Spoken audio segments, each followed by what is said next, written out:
Selamat pagi teman-teman, di episode kali ini kita kedatangan dua tamu yaitu Pak Jos dan Pak Rio selaku co-founder dari Mirai Chisu juga. Dan hari ini kita akan lebih membahas beberapa hal terkait dari sisi Indonesianya ya. Kalau di episode sebelumnya kita sudah bahas dengan Okamoto-san dan Kuwabara-san dari sisi Jepang ya, kali ini di sisi Indonesianya. Oke, selamat siang Pak.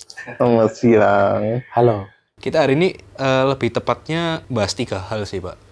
Yang pertama, mungkin boleh diceritakan dikit tentang backgroundnya Pak Rio, Pak Jos. Kenapa kok berencana membuat bisnis ini bareng gitu ya, ke Mirai Chisu-nya, apa yang dilihat sebagai potensi ke depannya kayak gitu ya. Nah yang kedua, kita akan bahas tentang prosedur, alur biaya terkait G2G, Mandiri sama P2P. Itu bedanya ada di mananya, plus poinnya, negatif poinnya di mana. Sama yang ketiga kita bahas terkait ya kandidat ya. Mulai dari syaratnya itu gimana sih kandidatnya itu. Kalau dari kita itu kandidatnya mau yang seperti apa. Yang do and don'ts-nya apa. Yang boleh dan tidak boleh mereka lakukan. Dan yang terakhir kita tutup dengan advice yang harus mereka perhatikan ketika mau kerja ke Jepang.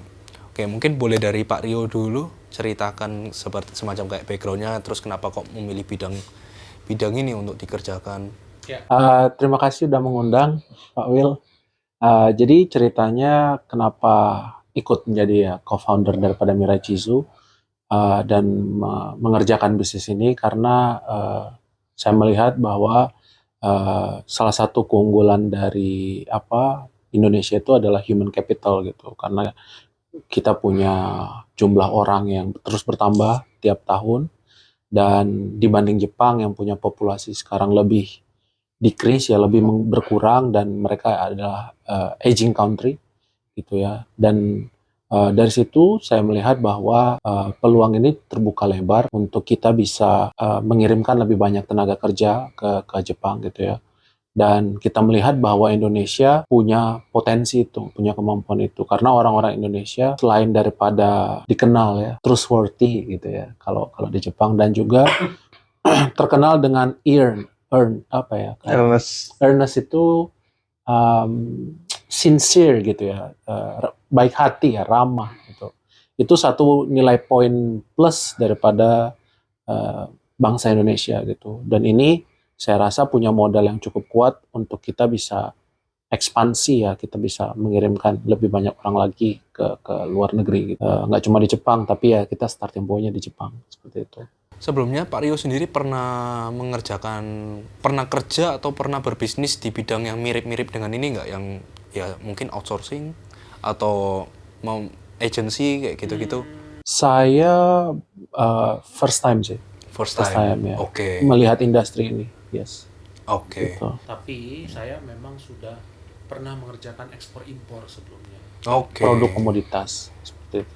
Siap. Jadi kalau sebelumnya mungkin yang dikenalkan adalah barang gitu Ya, kepada barang. perusahaan, ini orang yang dikenalkan Yes, gitu ya. yes. Which is sebenarnya sebagai capital ya,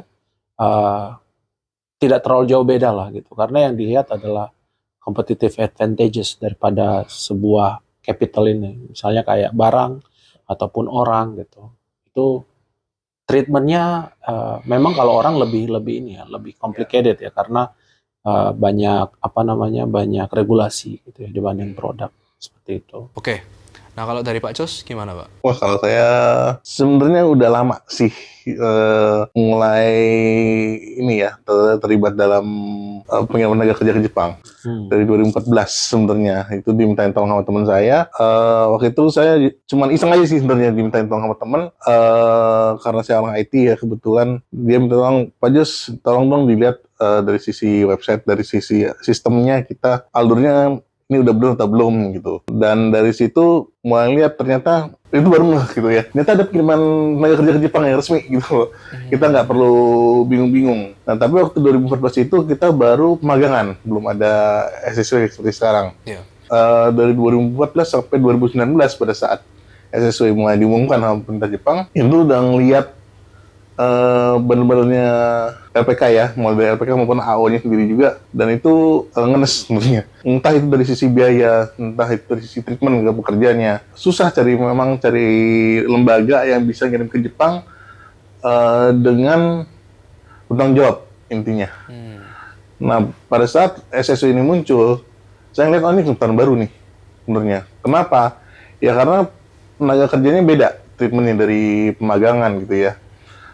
Saya lihat ada beberapa jalur memang yang masih terbuka gitu ya, dan tidak apa namanya, benar-benar masih terbuka, dan ini orang-orang dikirim nggak sembarangan gitu. Sedangkan kalau pemagangan kan itu suka-suka lembaga pengirim sama penerimanya yang pokoknya menurut kita udah oke, ya oke aja gitu loh.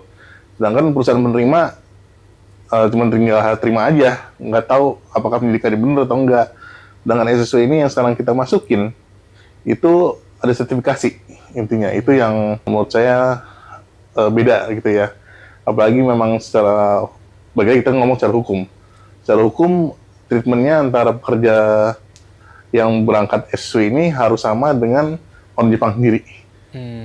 Dan ini kesempatan buat kita ngirim orang Indonesia untuk bekerja secara yang benar gitu. Nggak ada perlindungan hukum yang jelas, dan dia juga memang diharuskan untuk mengirim tenaga kerja yang ya namanya SSW gitu ya, special skilled worker, berarti harus terampil. Nah, terkait magang ini, saya dengar-dengar meskipun katakanlah nggak butuh sertifikat ya Pak, kalau SSW kan butuh sertifikat SSW, butuh sertifikat JFT untuk bahasa Jepangnya gitu kan. Kalau magang kan nggak perlu sertifikat sama sekali, tapi saya dengar kenapa kok magang itu jauh lebih ketat ya seleksinya, dalam arti kayak usia maksimal 26 tahun, mata minus nggak boleh, gigi berlubang nggak boleh kayak gitu. Padahal kan kalau kita bahas Tokutegino nggak sampai segitunya dibatasinya. Nah itu kenapa Pak kok bisa sampai kayak gitu ketatnya? Ya baik lagi statusnya ya. Kalau Tokutegino atau SSW itu kan statusnya pekerja gitu. Dan pekerja itu nggak di seluruh dunia juga, mulai dari usia 18 sampai 50-an itu masih pekerja statusnya. Tapi pemagang itu pasti dicarinya yang muda-muda semua. Dan ini yang salah satu batu sandungannya pemagangan sendiri gitu ya. Kayak kita tahu pemagangan itu cuma boleh sekali seumur hidup. Gitu ya. Jadi orang yang udah magang sekali, begitu dia selesai waktu pemagangannya, entah dia 3 tahun atau diperpanjang 5 tahun, begitu balik ke Indonesia, nggak bisa balik lagi ke Jepang. Dan dia pun nggak bisa pindah bidang lagi gitu kan. Nah ini jadi masalah sebenarnya. Gitu, karena Jepang sebenarnya butuh solusi jangka panjang, bukan jangka pendek. Dan balik lagi, tujuan magang awalnya kan sebenarnya untuk transfer knowledge. Gitu. Tapi pada kenyataannya gap teknologi dan knowledge antara Indonesia dan Jepang itu terlalu jauh. Meskipun sudah ada ilmunya, tetap gimana pun ya mau diaplikasikan ke Indonesia mau gimana kalau nggak ada teknologinya ya Pak? Iya, dan orang Indonesia juga biasanya juga kan, ini kan bukan cara Indonesia. Gitu. Jadi kalau diajarin kadang-kadang agak susah buat berubah kecuali udah proven gitu ya. Dan ujung-ujungnya nggak sedikit juga orang yang dulu pernah magang terus akhirnya beberapa tahun gitu di Indonesia, habis itu kepingin balik ke Jepang akhirnya pakai Tokutegino lagi Pak ya. Ujung-ujungnya seperti itu kan. Dia naik dari magang jadi Tokutegino. Sebenarnya ideas magang itu bagus kan, karena ideas magang itu adalah si anak ini dia nanti punya experience gitu in the real world atau di dunia yang nyata, bahwa dia akan bekerja dengan environment yang seperti itu. Tapi ya kadang-kadang perusahaan di Jepang sendiri kan magang itu juga banyak regulasi gitu, dan orang Indonesianya kan mungkin karena belum terbiasa dengan environment itu ya, jadi ada banyak inilah ya, banyak terjadi problem. Kalau disimpulkan nih Pak, kayak benefit magang sama benefit Tokutegino, paling berasa benefitnya itu di mana? Ya nomor satu ya salary lah, gaji pasti of course. Gitu, karena yang gajinya daripada TG ini kan sesuai dengan standar UMR-nya Jepang dibanding yang lain. Itu dibanding magang maksudnya. Mengaku sebagai tenaga kerja. Gitu. Perlindungan ya seperti itu ya. Itu menurut perlindungan dan treatment mereka sebagai pekerja lagi, balik lagi kayak tadi ya. Tujuan mereka magang itu kan sebenarnya buat belajar. Tapi pada kenyataannya ya ini yang juga yang makanya akhirnya magang dihentikan oleh pemerintah Jepang gitu kan, karena banyak orang teriak ujung-ujungnya ini cuma jadi ajang buat cari tenaga kerja murah. Gitu loh. Mereka yang seharusnya udah diatur undang-undang harusnya kerja 4 jam, belajar 4 jam gitu ya, walaupun itu juga terpraktek, tapi pada kenyataannya mereka harus kerja 8 jam. Bahkan lembur juga gitu kan. itu sebenarnya udah keluar pakemnya dari magang sendiri. Iya. Dan di Indonesia sendiri juga ini jadi masalah. Kenapa? Kita punya Kemenaker yang membawahi Binlatas. Itu untuk pembinaan tenaga kerja ke luar negeri. Tapi untuk perlindungan tenaga kerja, kita punya namanya BP2MI. Atau dulu BNP TKI juga sebutannya ya. Ini dua bidang, dua organisasi yang punya kewenangan berbeda gitu. Jadi untuk mengirim magangnya itu di bawah Binlatas, mereka harus kirim ke Jepang. Tapi kalau ada masalah, yang harus turun tangan BP2MI. Sedangkan ini statusnya magang, tidak diakui sebagai pekerja. Gitu loh. Dan BP2MI juga cuma bisa turun tangan kalau statusnya pekerja. Nah ini yang jadi Repot ya. di Indonesia itu jadi agak tunjuk-tunjukkan ini jurisdiksi siapa sebenarnya. Pada akhirnya banyak yang mengambil kesimpulan kalau ada masalah karena nggak ada yang dibantu, nggak ada yang membantu ya kabur gitu Pak. Jadi Kayak ilegal. gitu. Nah terkait TG sendiri itu kan sekarang ada 3 jalur ya Pak ya. Bisa lewat mandiri, bisa lewat pemerintah atau G2G, bisa lewat P2P atau ya lembaga P3MI. P3MI tadi ya, perusahaan penempatan pekerja migran Indonesia. Nah 3 ini bedanya di mana Pak? Mulai dari alur biaya gitu ya, proses itu bedanya di mana 3 ini? Plus minusnya Ini juga. yang memang pertanyaan menariknya di sini nih. Jadi kalau memang mau menghemat biaya gitu ya, memang baik itu buat mandiri anaknya. Oke, dari segi Dari biaya segi biaya. menangnya mandiri ya. Kenapa? Karena kita cuma cari TSK atau perusahaan penerimanya, hubungi mereka, kita main setsu, oke, udah proses jalan. Itu ya dokumentasi dan lain. Kita urus sendiri, paling habis berapa sih? 4 juta, paling 20 juta lah biayanya gitu ya. Tetapi ini yang sering kemarin pada saat meeting terakhir JICA, JICA ya, itu Japan International Corporation Association, mereka komplain sebenarnya. Ini banyak orang Indonesia masuk ke Jepang jalur mandiri, tapi belum siap kerja. Nah ini juga balik lagi ke masalah tadi ya, sertifikasi gitu. Sertifikasi itu tidak menjamin bahwa seseorang itu punya latar belakang pendidikan atau pelatihan untuk bidang yang tepat. Kita semua bisa belajar gitu ya, untuk lulus ujian. Ya, benar. Tapi apakah kita punya pengalaman? Belum tentu. Belum tentu. Gitu. Nah ini yang jadi poin komplainnya jika ke pihak Indonesia ya, itu sebenarnya minim pengalaman dan belum siap. Bahkan secara mental pun banyak yang menurut mereka nggak ngikutin kultur Jepang gitu ya. Nah ini yang beberapa poin yang dari pihak Jepang point out bahwa ini masih kurang. Nah tapi di lain pihak juga ini juga nggak lepas dari kesalahan TSK sama perusahaan end user sendiri, gitu kan? Mereka tahu bahwa yang mereka terima itu pihak yang tidak skilled. Mereka cuma lulus ujian sertifikasi. Itu kan kelihatan di sertifikatnya. Pada saat mereka kirim buat COE dan lain-lain, itu kan sertifikat dan dokumen mendukung dikirim semuanya. Gitu. Tapi tetap itu di approve, gitu ya. Nah ini menurut saya juga biar imbang. Soalnya dari pihak Jepang juga ya lebih mawas diri lah gitu ya. Kalau memang nggak sesuai ya jangan diterima. Gitu, jangan mudah maksa udah terima ada masalah. Permasalahannya semua kalau pihak Indonesia gitu, nggak bisa kayak gitu. Karena begitu sampai ke Jepang adalah kewajiban perusahaan untuk melatih tenaga kerja ini supaya dia bisa meet up expectation baik secara perusahaan maupun society di Jepang. Nah, tadi kan kita sudah bahas kalau misalnya secara biaya memang plusnya dari mandiri ya Pak ya. Nah, kalau dari yang lainnya ini, oke lah. Kita ada masing-masing plus dan minus ya Pak ya. Kita bicara yang plus dulu ya. Mandiri ini menangnya memang di biaya. P3MI menangnya di mana? G2G menangnya di mana? Oke. Kalau G2G itu akan lebih menang dari sisi legalitas ya, sama perlindungan udah pasti lebih enak G2G, dan juga baik lagi yang namanya jalur pemerintah selalu aja ada diskonan gitu ya. Pemerintah Ada subsidi lah. ya subsidi lah. Pemerintah biasanya kasih Gitu. subsidi itu untuk G2G. Jadi biayanya juga less lah, lebih murah. Ya mungkin 10 lebih dikit lah. Kemarin dari hitungannya BP2MI yang aturan terakhir itu biaya yang dibayarkan oleh pihak pekerja itu antara 12,5 sampai 18 juta. Nah ini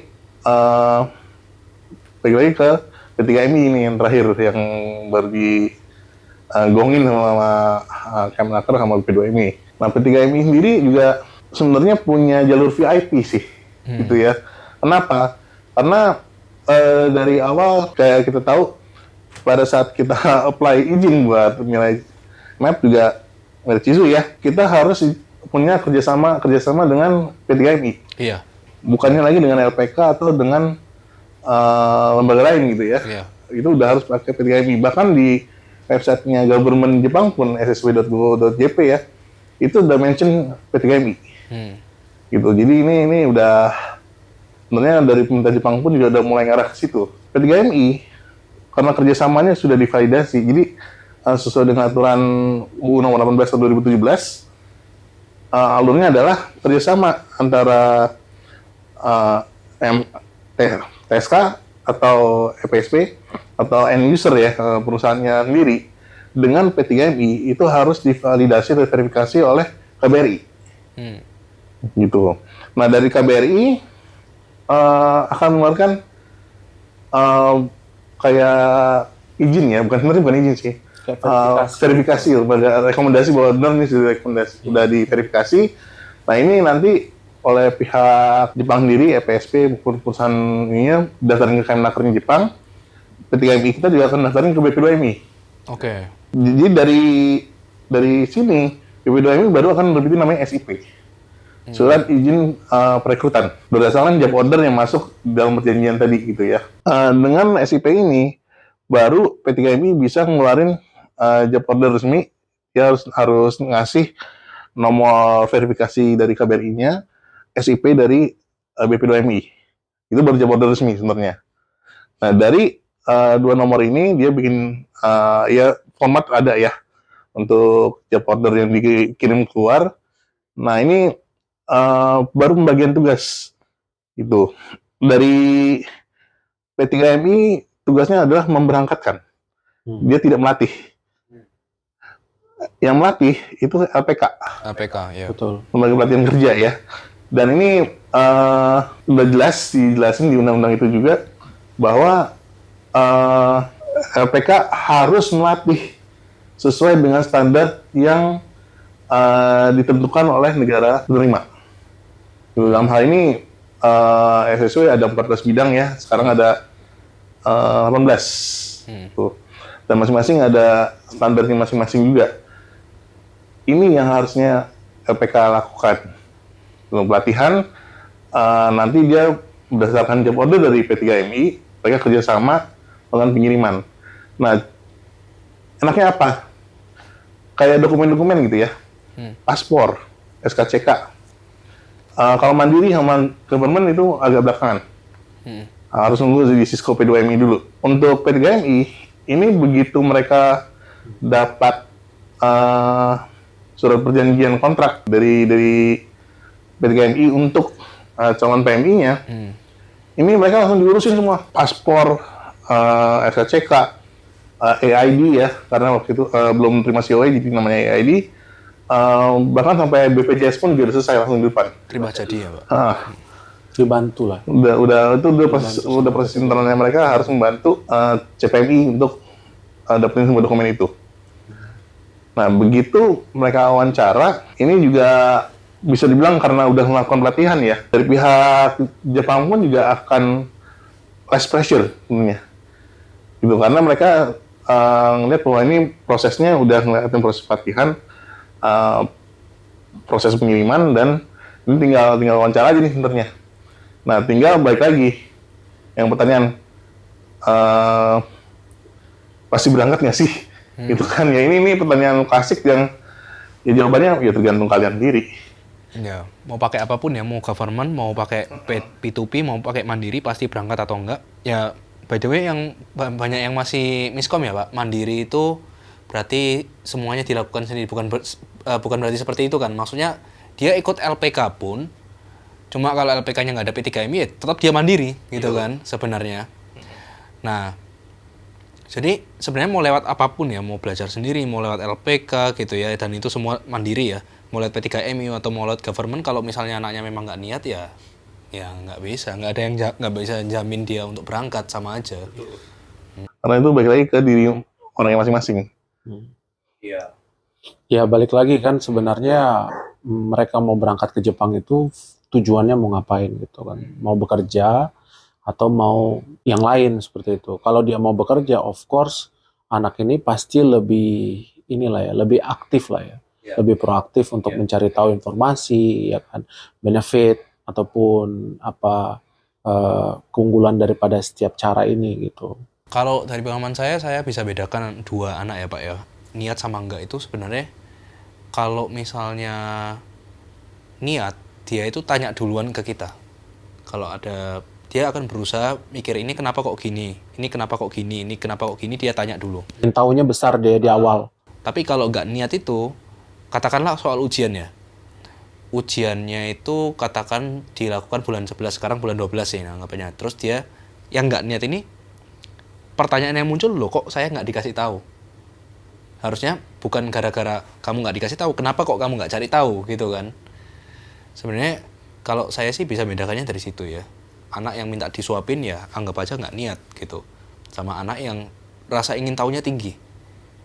Saya lihat setidaknya kalau misalnya dia sudah niat ya, setidaknya harus cari-cari dulu di internet. Gini misalnya ada, toh nggak cari di internet pun sebenarnya kita sudah cukup banyak kasih tahu ilmu ya Pak ya. Maksudnya kita sudah kasih banyak resource gitu loh. Ya itu salah satu kadang-kadang ya menjadi satu kelemahan ya, karena literasi ya, keinginan untuk membaca itu nggak terlalu tinggi gitu ya di beberapa anak. Jadi ya dia sukanya disuapin gitu ya, sukanya dikasih tahu. Tapi pun sebenarnya sudah dikasih tahu, dia aja nggak baca gitu. Sudah dikasih tahu, sudah dikasih sumbernya dari mana, nggak dibaca, akhirnya tanya pertanyaan yang sebenarnya sudah ada di Kita situ. juga kejadian berkali-kali sih. Iya. Ya itu kan kita kan soal itu sih ya, kita literasinya nomor 2 dari bawah di seluruh dunia gitu. Jadi bagaimana caranya kita bisa ngedorong orang gitu ya buat membaca gitu dengan benar intinya. Karena kadang-kadang mereka baca pun juga kadang-kadang ya baca separuh-separuh aja. Setelah itu mereka tarik kesimpulan diri dan itu kadang-kadang salah. Itu yang aduh. Kalau menurut saya 3 sih Pak. Bacanya dengan benar, mikirnya juga harus benar, sama satu lagi ya jangan bebal kalau dikasih tahu. Sudah bacanya salah, mikirnya salah, dikasih tahu ngotot ya Bablas. nggak usah ke Jepang, ke Zimbabwe. Apalagi Jepang. Itu akan cari masalah di Jepang itu. Iya. Jepang itu negara yang disiplinnya tinggi sekali gitu. Jadi satu poin ya untuk orang-orang dari negara manapun termasuk Indonesia, pada saat dia mau masuk ke dalam kultur dan budaya Jepang, dia harus tahu gitu orang Jepang ini strict gitu. Jangan sampai dia sampai di sana kerjanya males-malesan, kaget suruh pulang. Mungkin di kita adalah beberapa yang terjadi, bukan suruh pulang ya, tapi dia seperti nggak sanggup gitu ya mengikuti dari budaya Jepang dengan kultur kerja seperti itu. Padahal sih biasa aja, cuman mungkin karena dia nggak terbiasa, jadi ya minta pulang gitu, ya kan. Tapi ya kita udah selesai lah, kita mediasi dan lain-lain gitu. Nah, kalau menurut Pak Jo sama Rio sendiri, untuk sebagai kandidat yang kepingin kerja ke Jepang itu, kira-kira apa yang sebaiknya, ini kita bicara di luar belajar bahasa, belajar SSW ya Pak ya, apa yang sebaiknya dilakukan dan tidak boleh dilakukan? Yang sebaiknya dilakukan? Selain ya, maksudnya ya selain kewajiban dia secara prosedural ya, belajar, psikotes, pra-MCU, medical check-up, bikin paspor itu kan kewajiban prosedural. Tapi kalau di luar ini, apa yang seharusnya dia lakukan dan tidak lakukan? Menurut saya sih yang paling penting nomor 1 tuh dia punya mental ya. Mental. Dia persiapin diri nih. Dia persiapin mental, dia persiapin diri. Karena dia akan kerja di negara orang lah ibaratnya begitu ya. Pada saat dia kerja di negara orang, dia kan pasti jauh dari orang tua. dia jauh dari keluarga. Kalau dia punya istri, dia pasti jauh dari istri atau dari suami, seperti itu. Dan ini kalau orang yang tidak terbiasa bekerja dengan lingkungan yang soliter seperti itu kena mentalnya, Pak. Gitu. Soliter dalam artian beda ya antara developed country sama kita ya, negara berkembang ya. Negara maju itu rata-rata orangnya lebih soliter gitu, lebih lebih eh, ada jarak antara tiap orang gitu ya. Nah, kalau kita kan 5 menit kita Ada bisa kenal. ada personal space. Iya, ya ada personal space lah. Kalau kita 5 menit kita langsung bisa tahu orang ini siapa, ya kan, pekerjaannya apa. Tapi kalau di negara maju kayak Jepang, eh, nggak mudah gitu kita bisa masuk ke dalam situ. Pasti ada batas lah, ada jarak gitu. Nah, mental ini harus disiapin dari awal. Nah, persiapan mental itu seperti apa? Ya dia harus sudah mulai banyak baca gitu ya, melihat kultur dan budaya Jepang gitu. Riset dan termasuk juga fisik gitu. Karena beda, di Jepang juga dia punya 4 season, ada 4 musim. Ada musim dingin dan musim apa namanya? Musim panas, musim dingin, musim semi, sama musim bukan kemarau di Indonesia, Pak. Kemarau kering. Panas, dingin, semi, sama musim gugur gitu. Jadi kan kita nggak terbiasa dengan dingin ya. Gitu. Ini juga jadi satu poin pada saat dia berangkat ke sana dan dia bekerja dengan kondisi misalnya minus 5 derajat deh gitu, nggak usah sampai 10 deh, 5 derajat pasti beda gitu. Contohnya kayak misalnya di kita di apa building cleaning ya, housekeeping, meskipun ada di dalam hotel, di dalam ruangan gitu ya, dia bekerja tapi tetap dingin gitu, karena kan dia punya jalan aja kan, maksudnya terbuka gitu ya, dan itu suhunya kalau di luar minus ya, di dalam ya 0 lah misalnya, atau 1 atau 2. Nah itu kan dingin gitu. Nah fisik penting, jadi menurut saya sih 2 tuh dia harus prepare ya, dia siapin mental, fisik gitu. Dan ingat dia ke sana kerja untuk cari uang gitu ya, bukan untuk tur. Karena banyak yang pikir kayak wah ini tur nih, jalan-jalan gitu. Enggak, dia cari uang gitu. Ya kebanyakan juga begitu sih. Mereka anggap kayak pertama kali kita bilang anak-anak SSW itu bukan SSW, magang ya. Itu rata-rata per bulan mereka pengeluaran 3 juta per bulan. Gitu. Itu banyak yang bantah, tapi lucunya yang bantah mereka nggak pernah kerja di Jepang. Mereka cuma jadi turis. Ya. Gitu. Nah ini yang ini ya apa namanya, orang pernah jadi turis Jepang bukan berarti kalian ngerti di Jepang tuh kayak apa. Tuh. Jadi hati-hati juga baca komentar atau lihat video orang gitu ya. Ya baik lagi, riset itu harus lihat data dan fakta gitu ya. Yang paling benar ya dari website pemerintah lah. Itu udah nggak bisa dibantah lagi. Terutama kalau memang nyarinya, kita sekarang ngomong soal data gitu ya. Ya biar pusat statistik Jepang aja lihat. Gitu. Atau tanya sama anak senior-senior yang benar-benar kerja, bukan yang jalan-jalan. Di Jepang berapa sih kita pengeluarannya buat apa aja gitu ya. Nah itu kan lebih benar sumbernya dibandingin influencer-influencer tapi nggak benar-benar kerja di Jepang. Ya sebenarnya itu sama kayak kita di Indonesia ya Pak. Kalau misalnya memang kita dari kalangan atas ya, maksudnya dalam arti kita memang sudah terlahir dari orang tua yang konglomerat kayak nomor 1 sampai 10 di Indonesia gitu ya. Kita sudah terbiasa hidup dengan 100 juta per hari gitu ya, uang jajan. Terus tiba-tiba ada yang bilang biaya hidup di Indonesia cuma 5 juta per bulan. Nggak mungkin, orang saya aja 100 juta per hari gitu kan. Ya di situ kan kita nggak valid gitu ya, karena ya beda market gitu lah anggapannya. Itu segmentasinya beda. Wah, aku mau nambahin juga Pak, yang tadi kan ada dilakukan dan tidak boleh dilakukan. Ini penting karena terjadi di kita juga waktu kita visit ke Jepang ya. Ya pada saat kita ada di Jepang, bukan banyak lah, ada segerombolan orang. Kita tahu dia orang Indonesia karena dia ngobrol Indonesia. Pada saat kita di kereta, ya kan, itu dia masuk ke gerbong perempuan, padahal laki-laki. Waktu itu juga kalau nggak salah saya salah masuk ya Pak ya. Enggak ya? Enggak. Enggak. Dia yang salah masuk ya. Hmm. Kita sebelah gerbong ya. Iya. Jadi dia masuk ke gerbong perempuan. Memang ada perempuannya 1 orang, tapi laki-lakinya 4 orang gitu. Nah, ini budaya yang tidak boleh dilakukan sebenarnya. Ini di Jepang itu mereka strict. Kalau itu gerbong perempuan hanya ada perempuan, nggak boleh ada laki-laki. Tapi mereka tetap stay di situ, bahkan diliatin sama penumpang yang lain gitu. Nah, ini catatan poin penting supaya nama ataupun anak-anak Indonesia itu nggak jelek di mata Jepang gitu.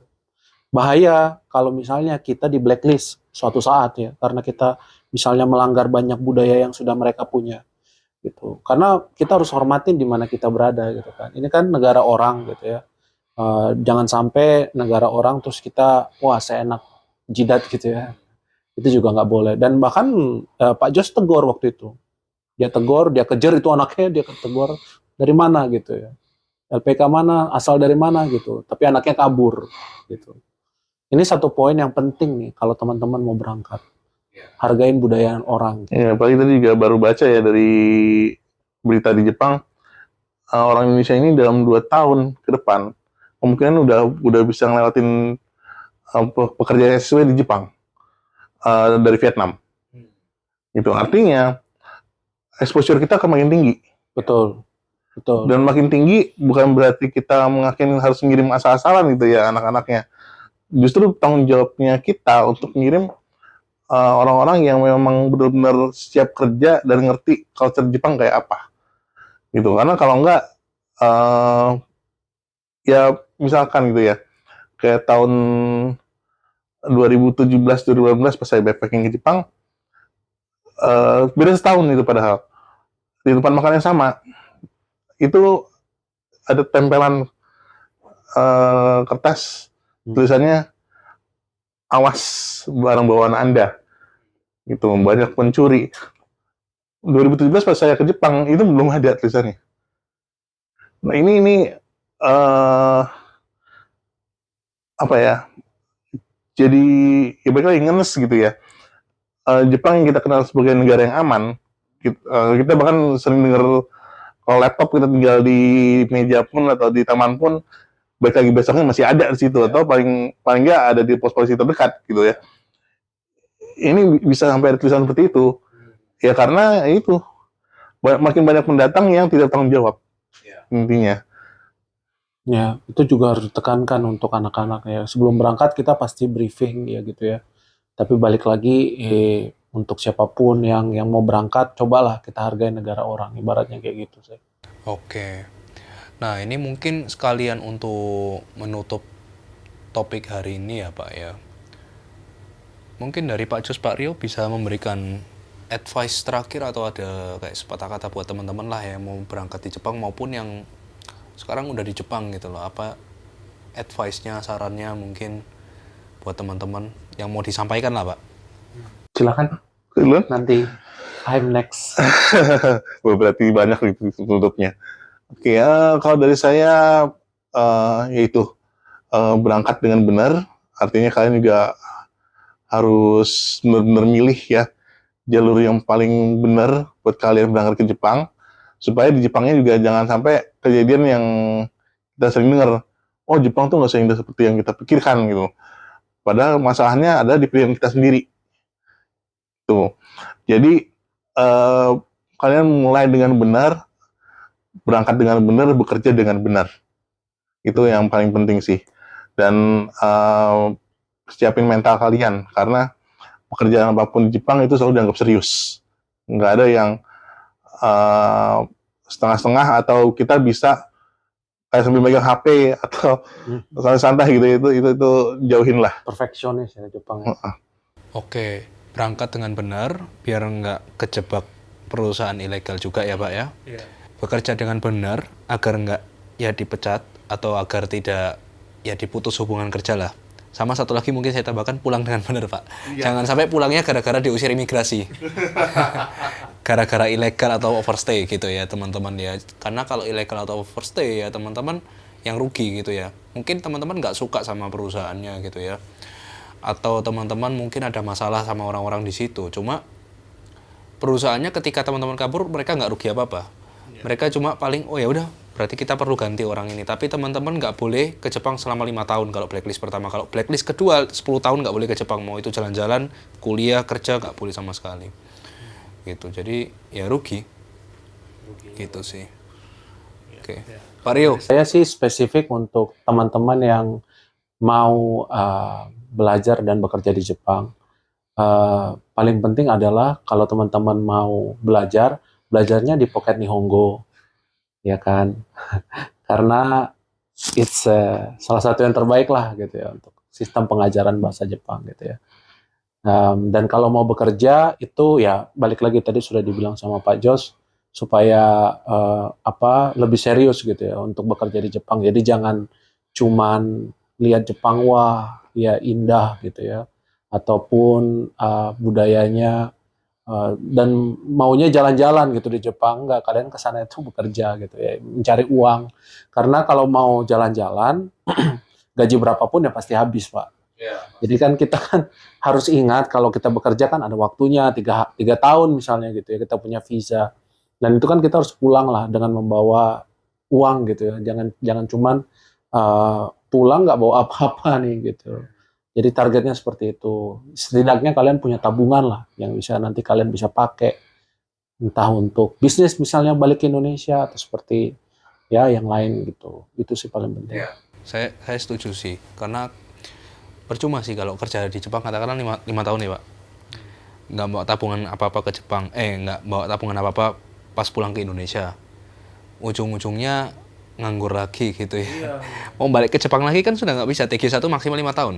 Kecuali dia dalam 5 tahun dapat TG2 gitu kan. Jadi bisa lanjut jadi level manager gitu. Jadi ya kesempatannya udah nggak ada gitu ya. Ya, sebenarnya kalau dari segi gaji ya, itu Jepang salah satu negara yang lumayan memberikan gaji ke pekerja labor itu gitu. Kita udah cek lah beberapa negara. Jadi kesempatan teman-teman untuk nabung itu adalah di 5 tahun itu gitu. Dan kalian bisa bawa pulang uang ratusan juta kok. Kalau misalnya ini kerja yang benar ya gitu ya, hemat di sana gitu.